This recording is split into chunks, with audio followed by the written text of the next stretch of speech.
देखिए, कांग्रेस के नेता तो कहते हैं कि उत्तराखंड में ऐसे ऐसे फैसले लेते हैं कि शराब सस्ती हो गई है, डीजल महंगा हो गया है, पानी बिजली महंगी हो गई है, शराब सस्ती हो गई। नहीं नहीं, शराब हमने महंगी करी है इस बार, और रेवेन्यू भी बढ़ाया है, प्रदेश के लोगों को भी मौका दे रहे हैं।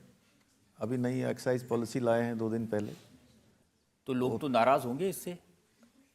लोकल की जो यूनिटें हैं, लोकल के जो हमारे फल हैं, उद्यान के क्षेत्र में जो उत्पाद होते हैं, उन उत्पादों का वहाँ पर उपयोग हो, लोगों को रोजगार करने का अवसर मिले, वो सब हमने बढ़ाया है। और चूंकि जिस प्रकार से आज सारी चीज़ें आगे बढ़ रही हैं, तो उसमें अब एक कानून आपने बनाया था जिसमें नकल पर रोक लगाने के लिए बड़ी सजा का प्रावधान किया, इम्तिहान में चीटिंग रोकने का कानून अच्छा था, लेकिन सजा इतनी संगीन है कि लोगों को वो अच्छा नहीं लगा। रजत जी, ये भी ऐसा सवाल है जो मेरे को हमेशा लगता है कि मैंने वैसे तो सभी फैसले अच्छा सोच के ही लेते हैं, लेकिन एक ये फैसला जो धरातल पर उतरा, ये अपने आप में उत्तराखंड के भविष्य को बनाने वाला है। ये जो नकल का अपराध है, नकल का जो ये काम है, ये बहुत लंबे समय से उत्तराखंड में चल रहा था।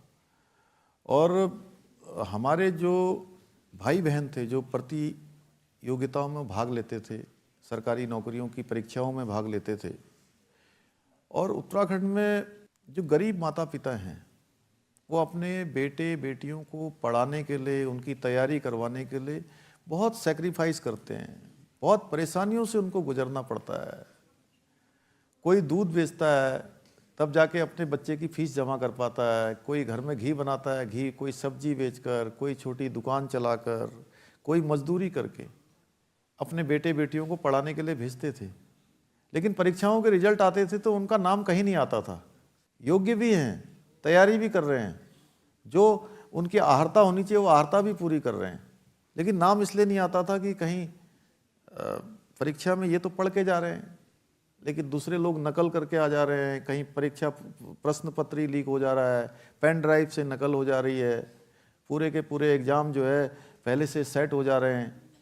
तो ये बहुत दुखदाई स्थिति थी, और बच्चों का, हमारे बेटे बेटियों का मनोबल लगातार गिर रहा था।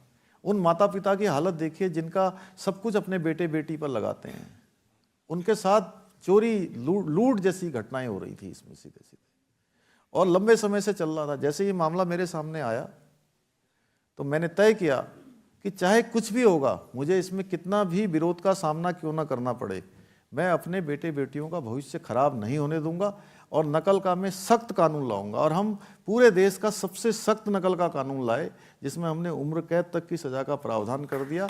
उसके बाद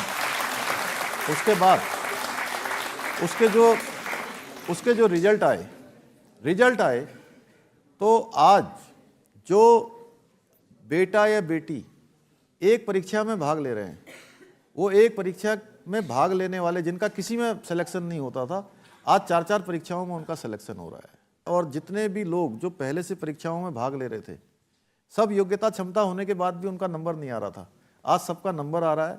6 लाख से ज़्यादा जो है स्टूडेंट्स, 6 लाख से ज़्यादा हमारे यूथ, उन्होंने परीक्षाओं में भाग लिया है, सबका मनोबल बढ़ा है। ऐसे भी होंगे जिन्होंने नकल बंद होने की वजह से परीक्षा में भाग लेने से इनकार कर दिया। हाँ, कुछ थोड़े बहुत।